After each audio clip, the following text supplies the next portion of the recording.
미국과 중국의 패권 경쟁이 글로벌 공급망 재편과 양국의 정치 일정 등과 맞물려서 올해도 계속될 거라는 전망이 우세합니다. 남북 관계 개선을 도모하면서 미국과 중국 사이에서 묘수를 찾아야 하는 우리 정부의 균형 외교 전략은 올해가 중대 분수령이 될 것으로 보입니다. 이규준 기자입니다. 백악관이 지난달 초 중국 인권 상황에 대한 경고로 베이징 올림픽 외교적 보이콧을 공식화했습니다. The Biden administration will not send any diplomatic or official representation to the Beijing 2022 Winter Olympics and Paralympic Games, given the PRC's ongoing genocide and crimes against humanity in Xinjiang and other human rights abuses. 미국은 외교적 보이콧에 이어 드론 업체 DJI 등 중국 첨단 기업들에 대한 파상적인 제재에도 나섰습니다.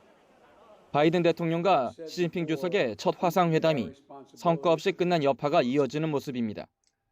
미국과 중국의 갈등은 올해도 양국의 정치 일정과 타이완 문제 등과 맞물려 더욱 심화될 전망입니다.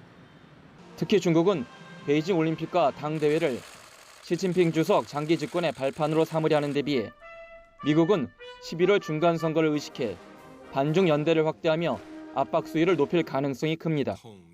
중국 견제라는 것은 상당히 시급한 문제로서 민주공화 양당의 거의 합의를 받고 있는 그러한 부분 때문에 아마 국내 정치적인 면에서 중간 선거를 앞두고 중국 견제가 더 강화될 가능성이 높다. 바이든 행정부는 트럼프 때와 달리 민주주의 연대와 동맹 결속을 통해 중국에 대한 전방위 포위망을 좁혀가고 있습니다. 4개국 협의체 쿼드와 미국, 영국, 호주가 참여한 오커스 등 중국을 겨냥한 다자협의체 결성에 이어 올해 인도태평양 경제 프레임워크를 추진하고 있습니다.